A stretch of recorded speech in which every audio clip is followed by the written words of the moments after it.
Hello, and welcome to the Gravel Ride Podcast, where we go deep on the sport of gravel cycling through in-depth interviews with product designers, event organizers, and athletes who are pioneering the sport.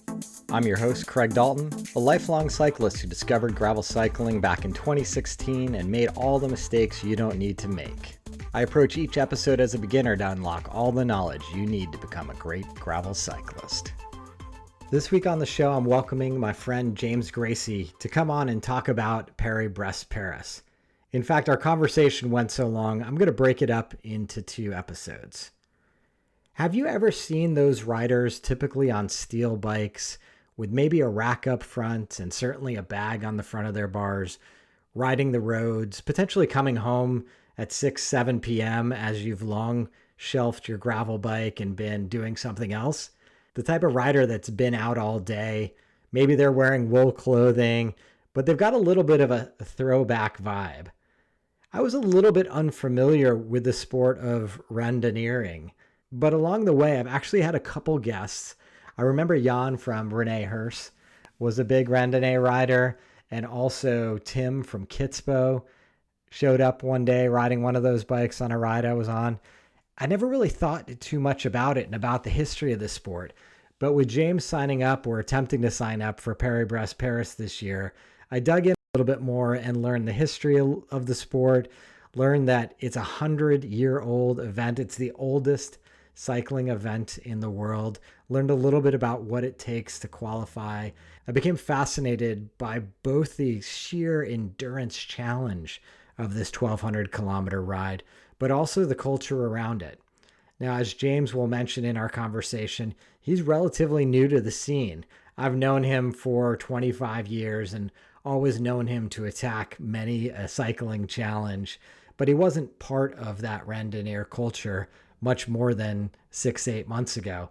But he dove right in, got his qualification for Paris Brest Paris, and completed the 1,200 kilometer journey just in the nick of time, under his 84-hour time limit that he set off for himself. I thought the story was so fascinating, I thought I would share it with you.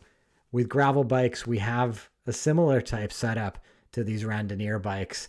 They're designed around comfort and obviously long distance performance, just like many of our gravel bikes.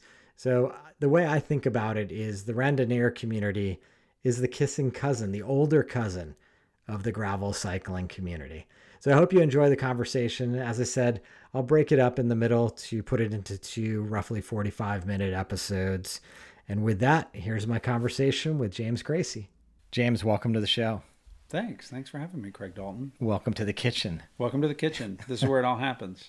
This is a little bit of a detour for the Gravel Ride podcast because there wasn't a lot of gravel in Paris Brest Paris, but talking to you over the months in preparation for this and talking to you during the event, it just seems too good not to capture these stories, because I've always thought, after I had learned about randoneering through a couple past guests, I've always felt like it's the kissing cousin of gravel, and a lot of the mentality is similar to some of these gravel events.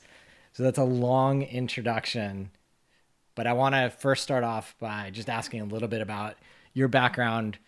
Super quickly, where'd you grow up and how'd you discover the bike? I grew up in Mississippi, which is not a super bike heavy area.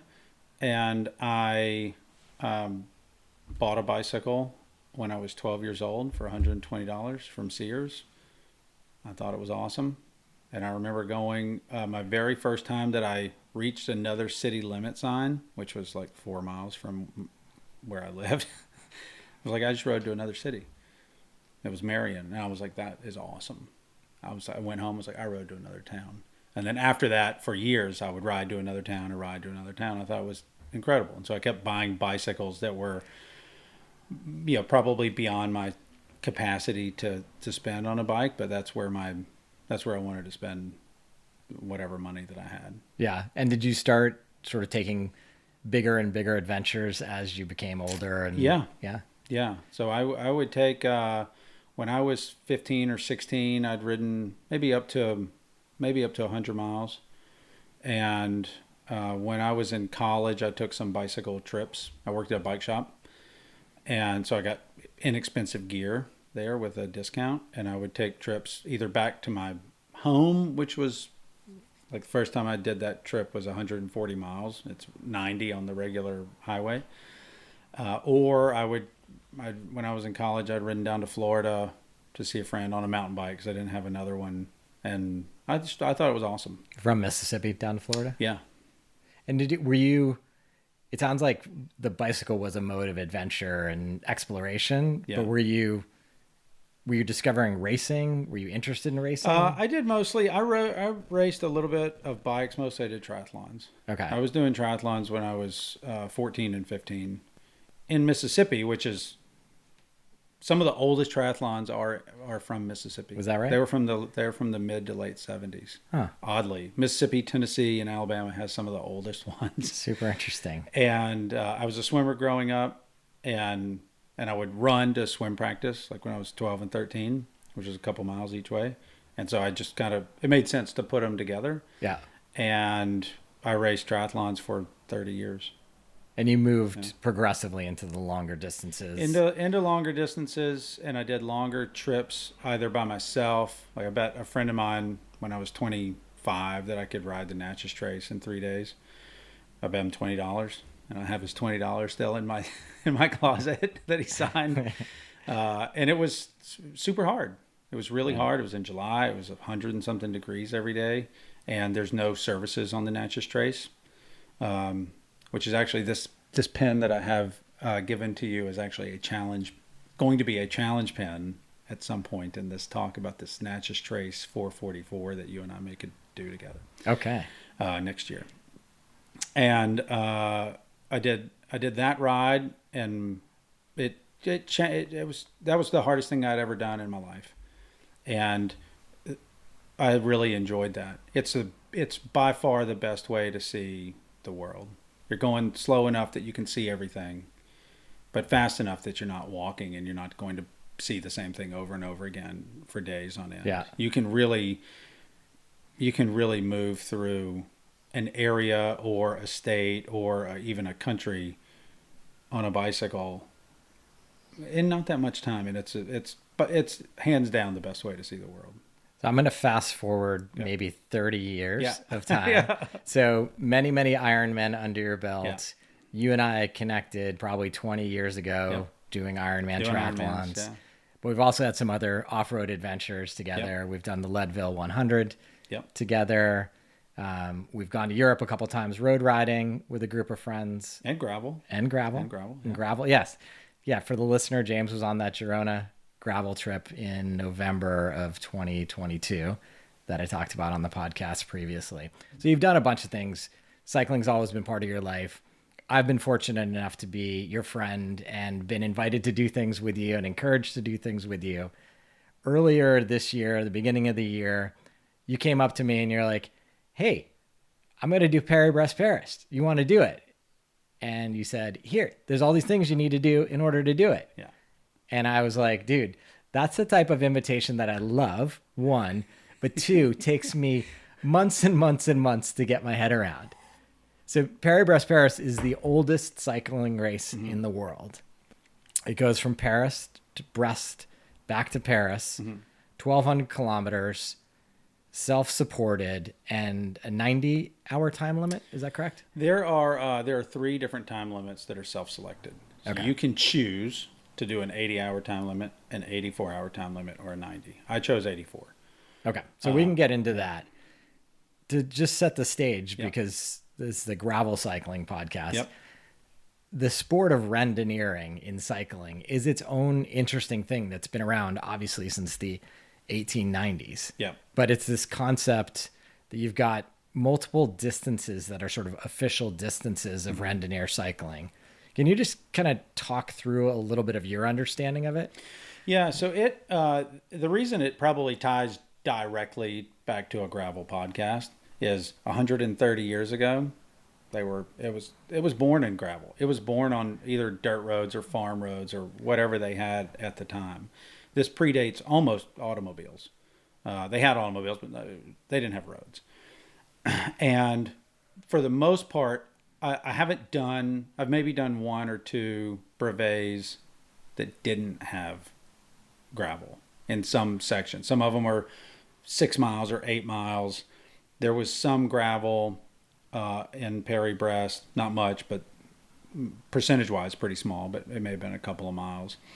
And the idea that you're doing it on your own, especially back 130 years ago, that you're doing it on your own, self-supported, likely with solid rubber tires back then. I don't remember when. They wouldn't have had a need for pneumatic tires at that point, and have to change everything and carry everything that you need to support your bike, because you might get lucky and have a break in a town with a bike shop, and you might not. You might have a break in the middle of nowhere at 3 a.m.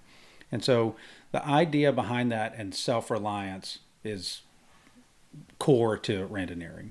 It is core to the series that they have. It's core to just the whole idea of, I'm going to go do this thing, whether it's a certified ACP brevet or whether you just want to go ride for whatever the distance is. Usually they're pretty long, by yourself, and you want to be able to fix and do everything that you need. And whatever stumbling blocks you encounter along the way, that you will be able to overcome them on your own. Yeah. Or through the assistance of another randonneur or whatever, right? But that's still on your own. If you are really hungry and you go ask the farmer for an apple, yeah, he gave you the apple, but you have to go get it. Got it. And so that's what the whole sport is about. That's what the whole section of cycling is about. And they're on gravel all the time. Like, I rode a gravel bike on this ride, as did a significant amount of people. Yeah, I wouldn't do that on a road bike. When I see the people in the Bay Area that I consider to be randonneurs, they're often on steel bikes with a large bag up front. Yeah. And I would always see them and think, that guy or girl is probably out for a long ride. And you'd see him coming through our town of Mill Valley, going back to San Francisco at like 6 p.m., having been out all day. So the tire sizes that I often see on these road bikes were quite big. Yeah, they're 35s or 40s. Yeah, exactly. And that's, I had Jan Herne from Rene Hurst Tires on at one point, and he was telling me in the background of our conversation about the type of riding he likes to do and how gravel was nothing new for him, because he'd been riding, 47C tires on a road bike for many, many years. Yeah. You have the idea that you would do it on a road bike with 23 or even 25s. That's pretty uncomfortable. You're on the bike for a long time, and comfort is key. And a gravel bike has longer wheelbase, has usually bigger tires, usually run lower pressure, so you have less shakes and rattles in your hands and in your backside, and it's just a way more comfortable ride. So you weren't part of the San Francisco randoneering community as of a few years ago, but as I understand it from you, you had an acquaintance or a friend who had done Paris Brest Paris before and introduced the idea to you? I actually learned about Paris Brest Paris in '99. Okay. And the guy that told me was a customer of mine in Mississippi, and he had just come back from the '99 ride, and he told me about it. I was like, I'm going to do that.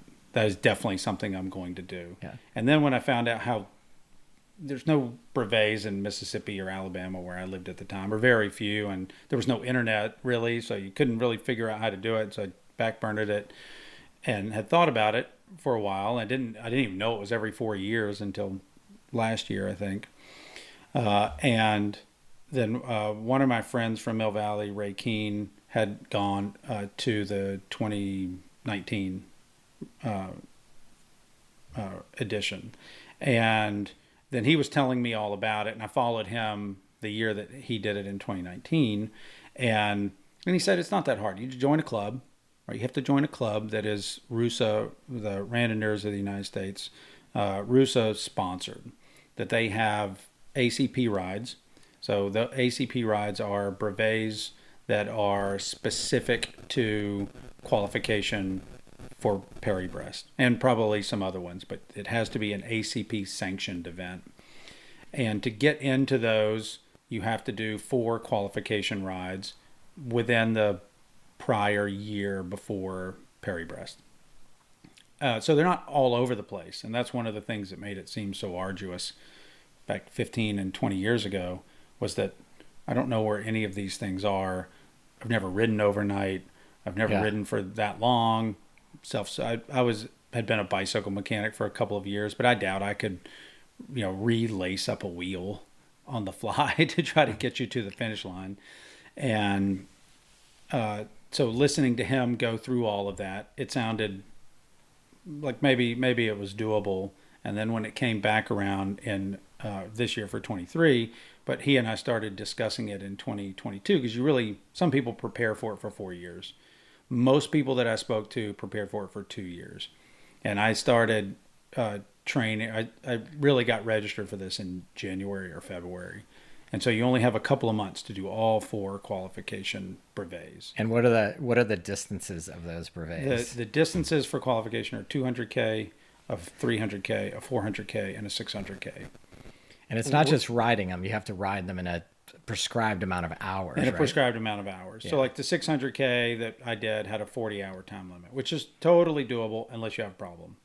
If you have a problem in the middle of the night, you have to wait for support or to get to a town that can help you out.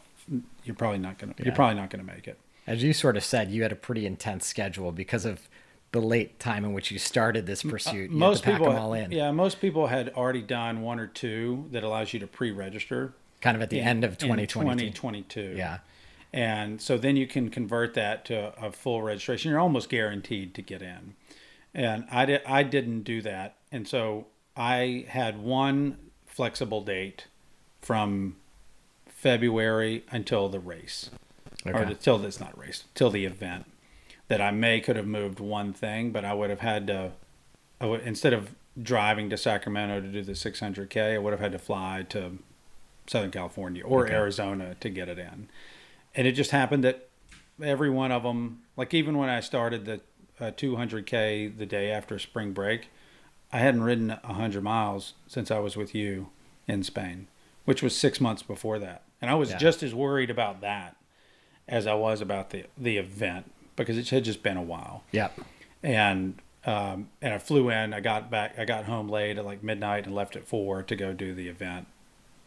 But I don't know anything about these events. And the second one that I did, there were only 4 people signed up. You don't know that. Yeah. So I showed up and there was a guy on a motorcycle there, 3 other riders. And he said, well, there's only 4 of you, so have a good ride. And that was it. Then we were off. There's no start. There's no banner. There's no start gun. He's like, have a good time. But there are check-in points that you have to get stamped or something. Is there that right? Are, and I brought my passport, which is what you have to stamp in the ride. And so in the ones that are not a big event, like the one for 4 people, they are there are controls that you have to stop at, and you either have to purchase something and get a receipt that's time stamped, or take a picture of yourself in front of wherever this control is.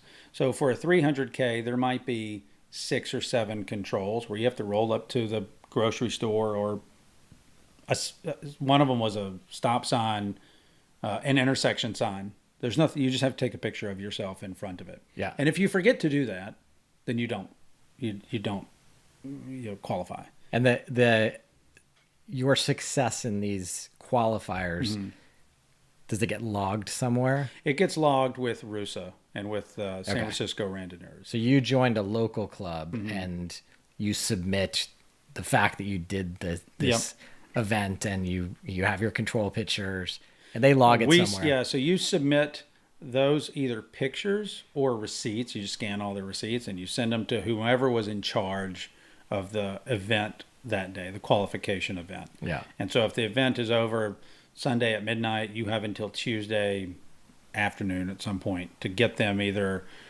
all of the receipts or the pictures, and and then they see that you have gone to all of the locations in whatever appropriate time frame and send it in to them. So 200 kilometers, 120 miles, I can get my head around. I've done that. 300 kilometers, 180 miles. Yeah. I can stretch my head around that and say, like, okay, start early in the morning, keep plugging away, possibly I'll get that done. I've done, I think maybe on our coast ride, maybe we did 130 miles one year, which was the longest I've ever ridden. Okay. Yeah. So 180, the 300K, maybe you get it done in one kind of fell swoop. Yeah. You don't stop to like sleep. Okay. And then you don't take naps.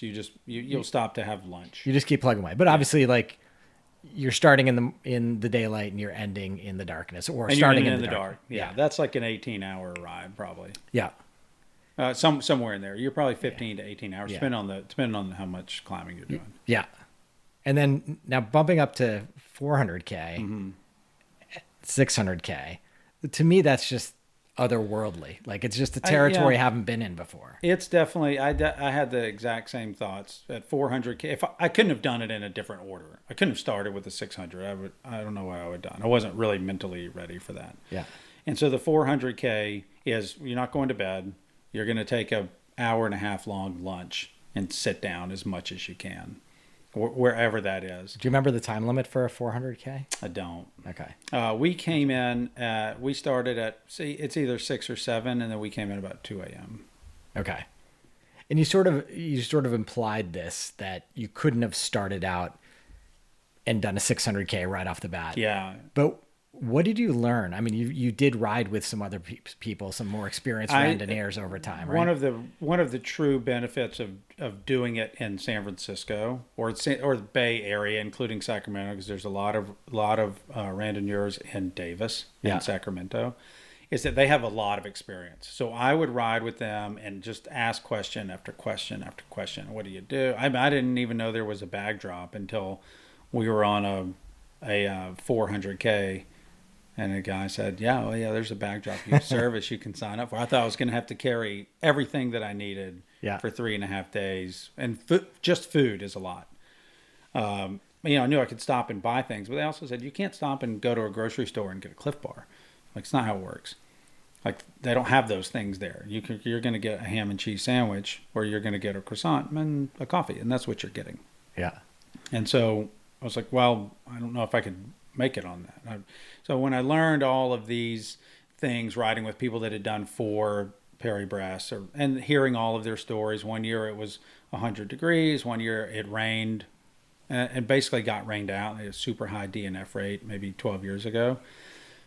And to know all of the things that could possibly happen, it was definitely a boost, because I'm learning and asking them questions for hour after hour after hour. And all you got to do is swap poles. Yeah. And that's all.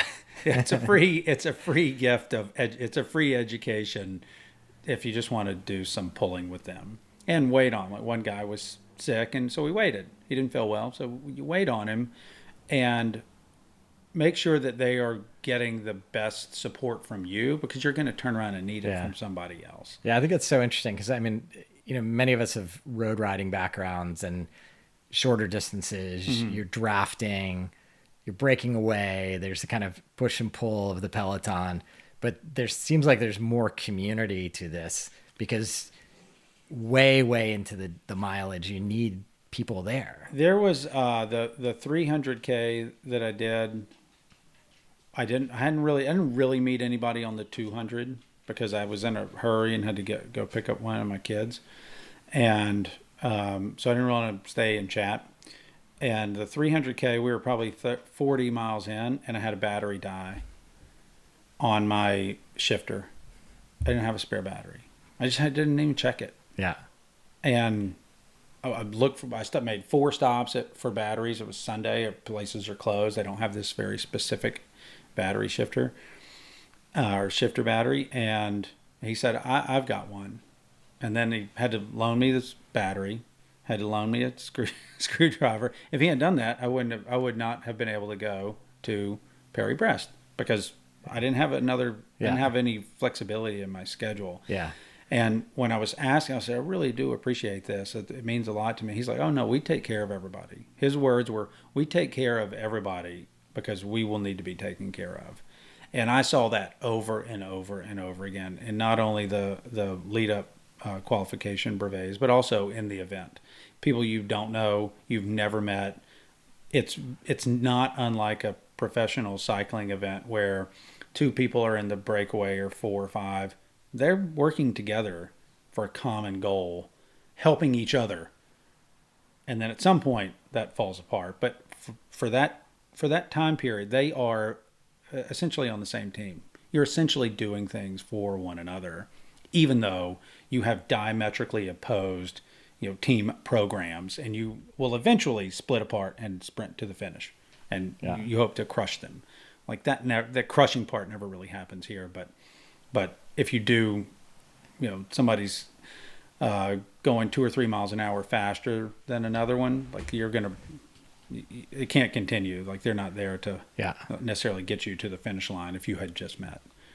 But there is definitely a commonality in the riders and in the community where they support one another all the time. And likely someone would say that during the event I helped them significantly, and I definitely would say that I was helped significantly, morale and people coaxing me along at certain points. Yeah. So for the 400K and the 600K, are you sleeping during those? Not for the 400. It's just too quick. I mean, it was 20 something hours. Okay. I think. And that was actually a pretty flat ride. The 300K was harder. It had a lot of climbing in it. And I was riding with people faster than me. Yeah. So I was struggling to keep up with them every time. And then the 600, we went to sleep on purpose because I wanted to see what it felt like to ride. We rode 250 or 260 miles, and I wanted to see what it felt like to sleep little and then wake up and ride again. Yeah. Did you sleep in a hotel? Or we slept in a hotel. Okay. Yeah, there was not a predetermined. We just got to Winters, I think, or somewhere in kind of by Sacramento. And did you sleep a considerable amount of time or just a small amount of time? I thought it was not very long. We slept for like 3 or 3.5 hours. Okay. And then people that came in after us, when we went out to get breakfast, because I think we got a room at like maybe 2:30. And so I went out to get breakfast in the hotel, and we said, they're like, oh, you're the last ones up. And I know people came in after us, and they maybe laid down for like 2 hours. Right. Crazy. Yeah. Well, it didn't make sense to me to only sleep for 2 hours. Well, especially after 260 miles, if you have plenty of time to finish. Well, that's the thing. Like we were not in danger of not making it. Yeah. But I think they were probably just using it as a training experience. Yeah, I mean, and it's interesting. We're recording this right on the heels of Lachlan Morton setting the Tour Divide record. Mm-hmm. We haven't talked about this, but he basically committed. He's like, I want to sleep every single night. And there'd been this trend towards sleeping less and less and less. Right. And he's like, I just need to sleep. I don't want to be miserable doing this. Yeah. And he still beat the record. So it's just kind of curious to hear you say that. The other crazy thing is, so you've miraculously, in my opinion, you managed to squeeze in all the required training events, all the brevets. You've gone up to 600 kilometers, which is insane. But the friggin' event is 1,200 kilometers. So, and we can skip through, you had a busy summer, but you get on a plane, you go to France, got your bike ready, your gear ready. Now what? I went to France with my family, and we were there 10 days before the event. And I rode, I had a very busy summer with just kid stuff. And so I didn't ride. The only riding I did in the summer was basically the brevets to qualify. And an occasional paradise loop with me for 1 hour. I did a paradise loop. I mean, it wasn't much. And I did a bike trip with one of my kids to summer camp, which is right before Truckee, which was a 2.5 days. And so I hadn't really ridden much. And the only thing that for me personally, some people would probably ride more, I guess, is if you just think about it a lot and you think about the position you're going to be in and you try to prepare mentally for what you know is going to happen. There's going to be a time in this ride where you think, what am I doing? I'm not ready for this. I don't have the legs for this. I don't have the energy for this. I've made a mistake. I gotta quit. Yeah. You know you're gonna get there. And so I think about it a lot. So even when I was on spring break and I had this like just a 200K coming up, my kids would come up to me and ask, like, what do you think? Are you just sitting there? I was like, I'm thinking about a ride that I have to do in 7 days that I'm nervous about. But I know that if I think about it enough, it will definitely help me help me prepare. If not as much as riding itself, close to it. But there's some great lesson there, James, and just like you can preview in your mind the things that can go wrong. 100%. And you just get ready for them. And you're like, all right, if this happens, what am I going to do? If this happens, what am I going to do? It's just like any other training. If any training you do for anything in life, whether it's professional or some personal training or athletic training, put yourself in that position so you have that in the bank, and I can go to the bank and make the withdrawal when I need, whether it's in the energy department because I need to keep going, or mentally that, hey, I've already been here and I'm ready to have the answer of like, this is what I'm going to do. Yeah. Right. Even if I'm going to chill out and sit down and I'm going to drink as much fluid as I can for 10 minutes.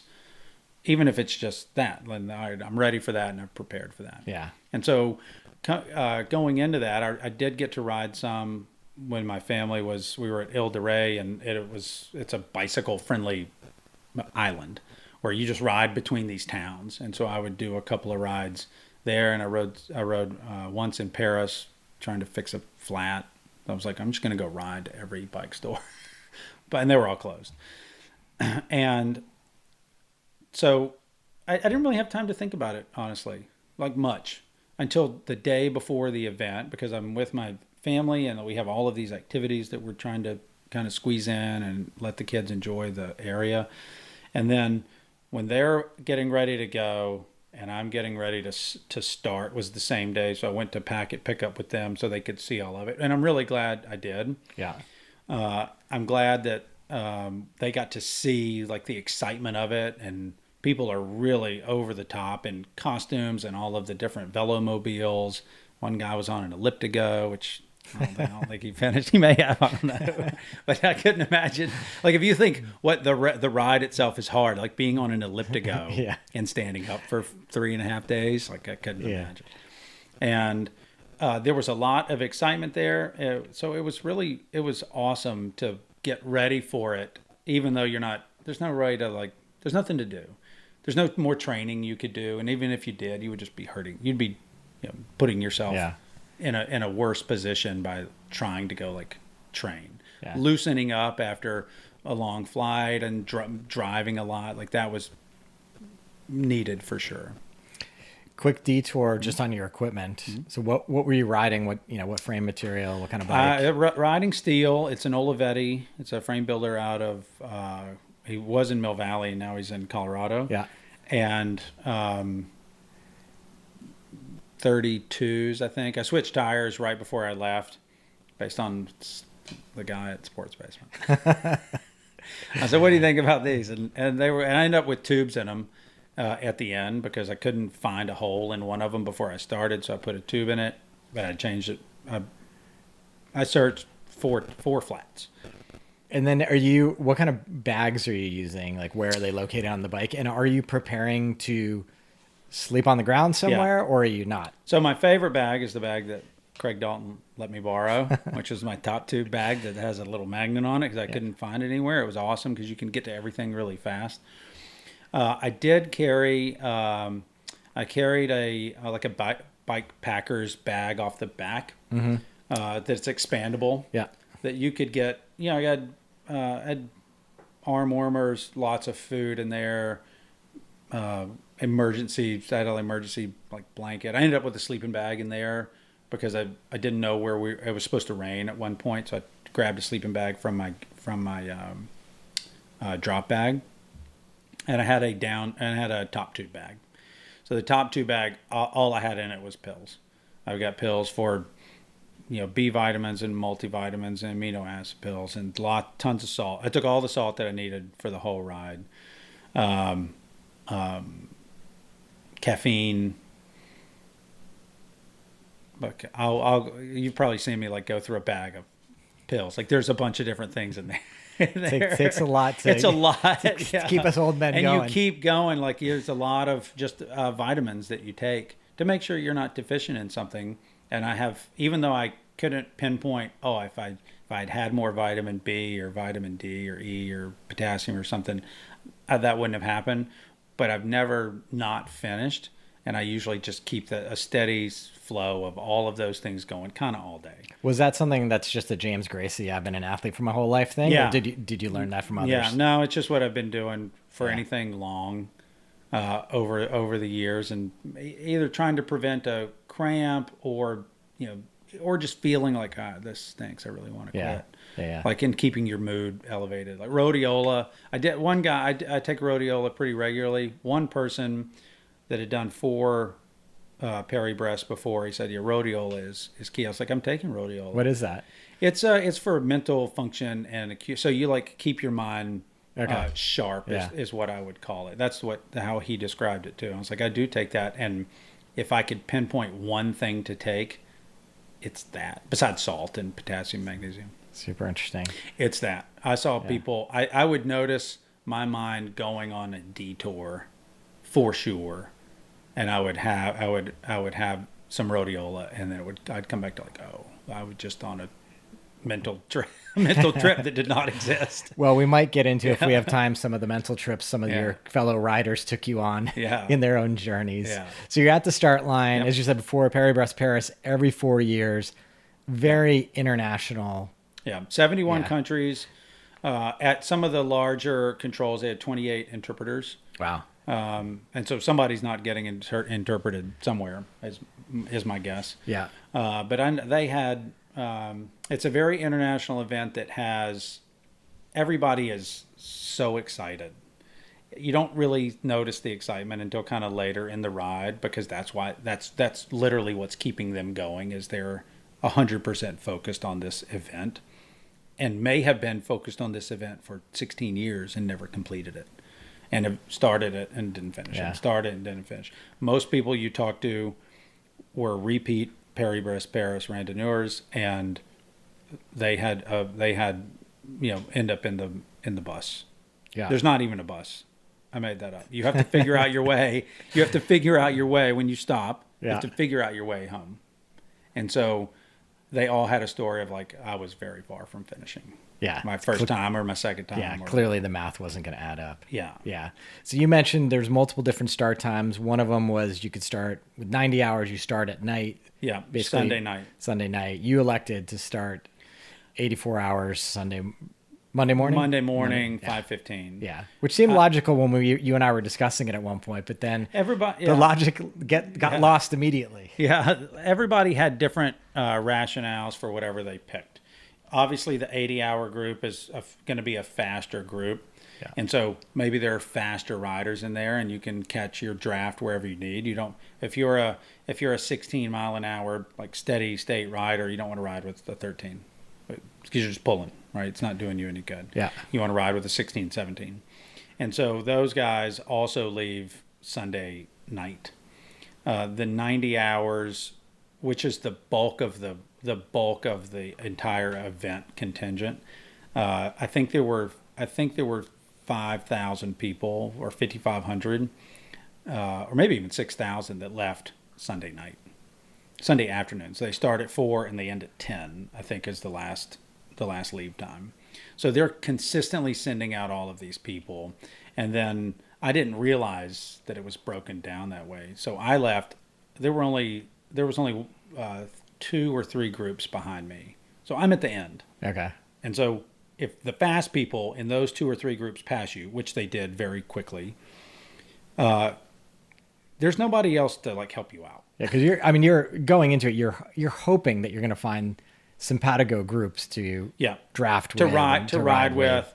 And the first day, it was definitely like that. The first hour of the event, they blasted off. Like I'm hanging on barely. I'm like, what am I doing? I knew I should slow down, but I'm also don't want to be literally the last person in the entire 8,000 riding by myself. I was talking to someone the other day, and I was like, the temptation for me to follow a wheel is just too strong. It's too great. And that's how it is at every event. Yeah. You just can't, even when you think I'm going plenty slow, you're going too fast. Yeah. Just slow down. Yeah. And so they took off. I don't know how fast they're going. I think in my first couple of checks, We were going 28K, something like this, like way too fast. And there's, it's all rolling hills. There's about 40,000 feet of climbing in the whole event. No mountains. It's just rolling hills the whole way. And the group that I left with, there was maybe 2,000 that morning. 1,500 of them are ahead of me. They're gone. And the fast guys of those groups are gone. And there's about 500 behind me. Each group is about 250 to 300 people. I was X. There's X, there's Y, there's Z, and then there's plus. I think the plus were maybe ads. And so there's maybe 700 people behind me. And so that makes the second day, someone did tell me, if you leave in the 84-hour group, you're going to be riding by yourself a good bit. Yeah. And the second day I rode by myself almost the whole day. And what kind of terrain are you riding on? You mentioned it's undulating. It's no big mountains, but obviously mostly paved, as you said earlier. But are you going through little French villages? All the time. Okay. It's consistently small towns. Even if you got into a big town, a big town may have been 10,000 people. Yeah. So not that big. It may be a little touristy. And it's beautiful French countryside over and over. I mean, it's just like, I never got bored of it, but it was to say it's farms and fields and livestock and sunflowers and corn and over and over and over again. And then through the small towns, they would have roadside stands for you all over the place. Were they at the control stations or just randomly? At the controls, they have meals. And so if you left in the 90-hour group, like Ray, my friend from Mill Valley, showed me a picture of one of his meals leaving in the 90-hour group. And I said, what is that? And he said, that was my meal at the second control. What did the picture of your meal look like? You don't want to take a picture of it. It was terrible. All the good food is gone. But I'm also not having to wait in line for food or the bathroom or to get your stamp. Yeah. So that's maybe a benefit. And I've maximized my daylight riding for sure because I left at daybreak. Yeah. And so those, the controls I have some pictures of them. They're pretty big. They have a lot of support. They have a lot of people there. Some of them had even mechanics shops. Like they'd have a couple of tents, and if you just needed something basic, they could help you out. They had food. They were in cafeterias in elementary schools and middle schools, I guess, is where most of them were. Yeah. So they could set up and prepare meals, and we would have pasta or sandwiches or something like that. If you asked everybody that I talked to, including me, if you asked anybody what is the defining characteristic of the event, it is the people of the region, hands down. This is their event. This is something that a 10-year-old has been watching, when he was 6, and then maybe if he remembered when he was 2, with his parent. His parent was watching it with his parent or her parent, and then also with the great-grandparents. And this entire lineage of people would come out, and a great-grandfather is there with his great-granddaughter, and he said, "I'll watch this ride with my great-grandfather because I've lived in the area the whole time." That's wild. They never, they were there to support you. People were past us for 3 days, honking and cheering, and just people in the region. They would come up. They would have roadside stands with either a tent or no tent. They'd have some kind of table or folding table or a farm table out there with items that they had prepared themselves, like cookies and cakes, tea, lemonade, coffee, lots of baked goods, lots of croissants, and Coke. Some at night they would have soup that they've made for themselves. It's all free. And then occasionally there would be a big roadside tent that was set up as a fundraiser, and you would pay $1 for a soda, and or €1 and €2 for sausages that were, I don't know if they were amazing at the time. They were fantastic. I was very happy to have them, and so you would then give a pin, right? So you'd give a pin to one of the kids that would come up very proudly and present you with all of the things that either they have prepared or their parents have prepared for you. And they would be very excited to get the pin. They'd look at their mom and dad. You were explaining to me offline that the San Francisco, all the different clubs create pins. Different pins from all over the world. You have a bunch of them on your person, and you give them to anybody who shows you an act of kindness. Yeah, or just somebody that's cheering and rooting for you, basically. Yeah. like at the end, I had lunch with some of the people that I did the ride with. And it was like what they really did, what we decided was that they really treated you like was a hero to them. Like you may as well have been a tour stage winner to them. They would come up and they would be so excited, especially the kids, to see you. And it was amazing. Yeah. It would bring you to tears. That, especially because you're in a weird mental state and you're like, this is so great. And, and them supporting you in that way, day and night, it'd be 3 a.m. or 5 a.m. or 10 at night. And there were people out in front of their homes or opening their garage, that's literally on the street. And they would open their garage, say, oh, we got coffee and soup and, some fruits. And it was awesome. So this is where we're going to take a break for part 1. We'll have part 2 in your feed next week. I hope you're enjoying the conversation thus far. Our pal James is about halfway through Paris Brest Paris, and I can't wait for y'all to hear some of the stories that ensue in the next 600 kilometers. As a reminder, if you enjoy what we do here at the Gravel Ride Podcast, ratings and reviews are hugely appreciated. Or if you're able to support the show financially, please visit buymeacoffee.com/thegravelride. Until next time, here's to finding some dirt under your wheels.